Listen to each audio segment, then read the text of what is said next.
Hello friends, welcome to my channel. आज मी तुम्हाला दाखवणार आहे इन्स्टंट रवा ढोकलाची रेसिपी आणि त्याचबरोबर त्याच्या चटणीची रेसिपी। तर रेसिपी कुठेही स्किप न करता पूर्ण रेसिपी लास्टपर्यंत नक्की बघा। तर इन्स्टंट रवा ढोकला बनवण्यासाठी सर्वात आधी मी एक बॅटर रेडी करून घेतलं। तर बॅटरसाठी मिक्सिंग बाउलमध्ये 1 वाटी रवा घेतलेला आहे, त्याचबरोबर 1 वाटी दही टाकून घ्यायचे। जेवढा आपण रवा घेणार तेवढंच आपल्याला दह्याचा वापर करायचा आहे। आता दही आणि रव्याला छान इथे मी मिक्स करून घेतले आणि मग त्यानंतर जेवढा रवा घेतला होता तेवढंच मी पाणी सुद्धा घेतलं होतं। तर 1 वाटी रवा, 1 वाटी दही आणि 1 वाटी पाणी टाकून घेतलं। आता व्यवस्थितपणे एकाच दिशेने मी ह्या बॅटरला चांगलं मिक्स करून घेतलेलं आहे।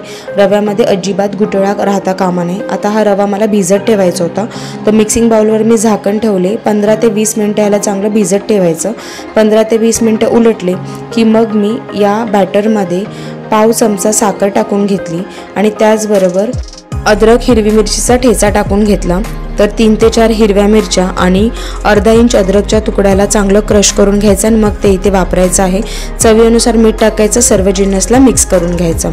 आता ज्या भांड्यामध्ये इथे मी ढोकला बनवणार आहे त्या भांड्याला आधी मी इथे तेलाने ग्रीस करून घेतलं, म्हणजेच त्या भांड्याला सर्व भोवतीला तेल लावून घेतलेलं आहे, म्हणजे जो ढोकला बनवणार तो ढोकला चिकटला नाही पाहिजे म्हणून। आता मी इथे 1 वाटी रवा घेतलेला, त्यानुसार मी इथे 1 अख्खा इनोचा पॅकेट यूज केलेला आहे।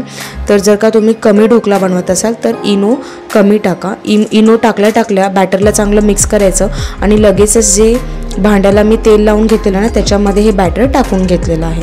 आता सर्व बॅटर व्यवस्थितपणे मी एका भांड्यामध्ये टाकून घेतलं। साईडला मी पाणी उकळायला ठेवलं होतं एका भांड्यामध्ये।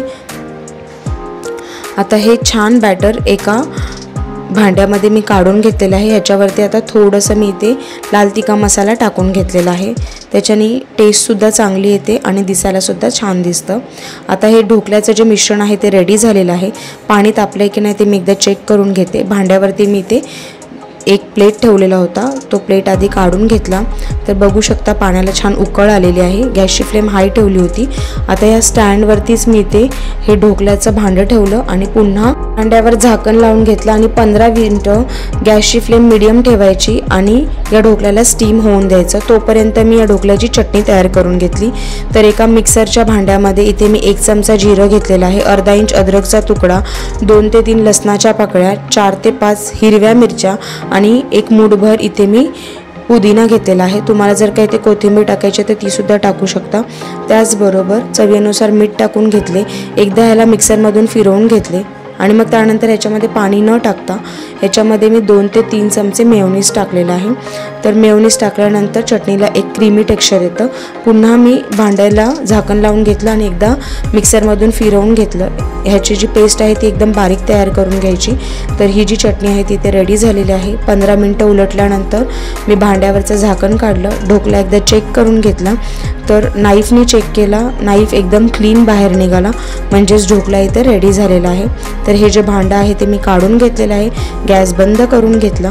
आता हे जे भांडं आहे ते पूर्ण थंड करून घ्यायचं। त्याच्यानंतर या भांड्याच्या पूर्ण किनाऱ्यावरून व्यवस्थितपणे नाईफ फिरवून घ्यायचा आणि मग मी इथे ढोकल्याला डिमोल्ड करून घेतलेला आहे एका प्लेटमध्ये। ढोकला इथे छान रेडी झालेला आहे। आता याला मी कापून घेतलेला आहे। तर जशा आकारामध्ये तुम्हाला ह्याला कापायचं आहे तसं कापू शकता। मी इथे नॉर्मल स्क्वेअरमध्येच कापलं होतं। डायमंड शेप द्यायचं असेल तर तुम्ही तसं सुद्धा देऊ शकता। तर या ढोकल्याला आता लास्टला तडका द्यायचा आहे। तर एका कढाईमध्ये मी इथे 1 चमचा तेल टाकून घेतले। तेल तापलं की त्यामध्ये थोडासा कढीपत्ता टाकला, 1 चमचा जिरं, 1 चमचा राई आणि त्यानंतर थोडंसं चिमूटभर हिंग टाकून घेतलेलं आहे।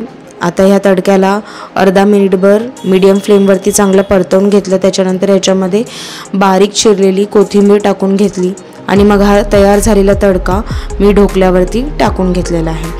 तर ढोकल्यावरती हा तडका सर्वीकडे पसरवून घ्यायचा आहे। तर आपला हा जो इन्स्टंट रवा ढोकला आहे तो रेडी झालेला आहे खाण्यासाठी। तर बनवलेला क्रीमी चटणीबरोबर हा ढोकला तुम्ही सर्व करा, खाण्यासाठी उत्तम डिलिशियस असा लागतो। तर तुम्हाला माझ्या ह्या ढोकल्याची रेसिपी कशी वाटली ती मला कमेंट सेक्शनमध्ये नक्की सांगा। रेसिपी आवडली तर चॅनलला लाईक, शेअर, सबस्क्राईब करायला विसरू नका। थँक्यू।